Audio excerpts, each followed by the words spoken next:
इस वीडियो में हम महाराणा प्रताप के स्वामी भक्त घोड़े चेतक के बारे में जानेंगे, जिसने अपने स्वामी को बचाने के लिए अपने प्राणों का बलिदान किया। चेतक का नाम इतिहास के उस पन्नों में लिखा गया जो कभी नहीं मिटेगा।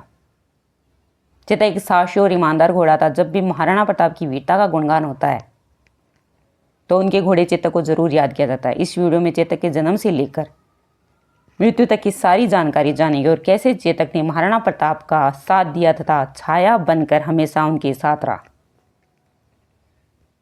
चेतक का जन्म उस पवित्र भूमि पर हुआ जहां पर काठियावाड़ी घोड़े की नस्लें होती हैं। चेतक की उत्पत्ति गुजरात के काठियावाड़ी क्षेत्र में हुई थी। इतिहासकारों के अनुसार चेतक का जन्म लगभग 1553 में हुआ था। उस समय मेवाड़ में शौर्य और वीरता के किस्से हो रहे थे। चेतक घोड़े की बचपन से ही दौड़ने की तेज रफ्तार बढ़ती जा रही थी। गौरवशाली इतिहास में चेतक का नाम बड़े गर्व के साथ लिया जाता है। इतिहासकारों के द्वारा चेतक की शौर्य और वीरता की कविता और कहानियां लिखी गई। महाराणा प्रताप के चेतक घोड़े के बारे में बहुत सारे लोग जानते हैं। चेतक की प्रतिभा और शक्ति को पहचानते हुए एक व्यापारी ने उसे चुना। फिर चेतक व्यापारी के साथ कई जगह घूमते हुए चित्तौड़ नगरी पहुंचा तथा महाराणा प्रताप से चेतक की भेंट कराई गई। तभी चेतक को महाराणा प्रताप से मिलते अपनेपन की अनुभूति हुई। चेतक महाराणा प्रताप के वफादार साथी के रूप में जाना गया। वह एक अद्भुत घोड़ा था। वह तेज दौड़ने, वीरता और स्वामी भक्ति के लिए जाना जाता था। चेतक ने महाराणा प्रताप के साथ अनेक युद्धों का सामना किया। चेतक अव्यवस्थित जगहों में भी भ्रमण कर सकता था। चेतक को महाराणा प्रताप से इतना लगाव था कि महाराणा प्रताप इधर उधर चले जाते थे तो वह स्वयं ही अपने मालिक को ढूंढ लेता था। चेतक में बचपन से ही वीर योद्धा के गुण थे। चेतक सिर्फ दौड़ने के लिए नहीं बल्कि इतिहास रचने के लिए पैदा हुआ था। बात उस समय की है जब 18 जून 1576 को प्रसिद्ध हल्दीघाटी का युद्ध हुआ था। तब चेतक का सामना महाराणा प्रताप के साथी के रूप में अकबर की सेना से हुआ। इस युद्ध में चेतक के साहस और वीरता की परीक्षा हुई, जिसमें चेतक सफल हुआ। इस युद्ध में चेतक की गति बड़ी तेज थी। चेतक ने अपने स्वामी की रक्षा के लिए कई योद्धाओं को मार गिराया।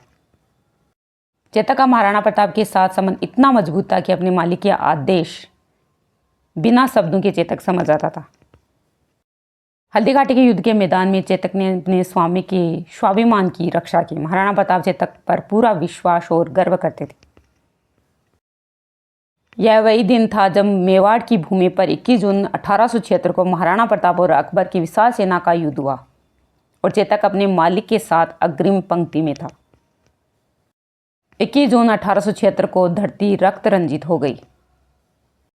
दुश्मन के हाथियों को भ्रमित करने के लिए चेतक के सिर पर हाथी की सूंड बांधी गई। युद्ध के मैदान में महाराणा प्रताप घायल हो गए। एक तीर उनके कंधे पर लग गया।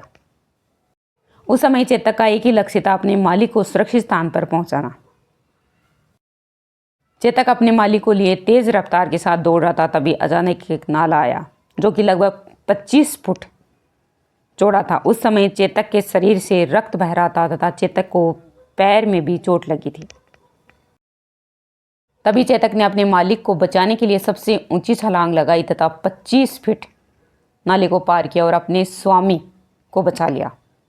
लेकिन नाले के दूसरे पार जाते ही चेतक के प्राणों का बलिदान हो गया। जब चेतक ने आखिरी सांस ली तब वह अपने स्वामी की गोद में था तथा महाराणा प्रताप से अंतिम विदाई ली। चेतक की मृत्यु के बाद राजसमंद जिले के हल्दीघाटी में चेतक स्मारक बनाया गया। चेतक की कहानियां राजस्थान की गलियों में आज भी गूंजती है।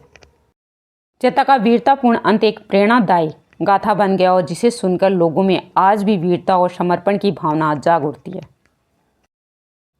उम्मीद है मेरी ये कहानी आपको प्रेरणा देगी तथा वीरता और समर्पण की भावना पैदा करेगी। जय राजस्थान, जय भारत। अगर आपको हमारी ये वीडियो अच्छा लगे तो इस वीडियो को लाइक करें, कमेंट करें तथा शेयर करें।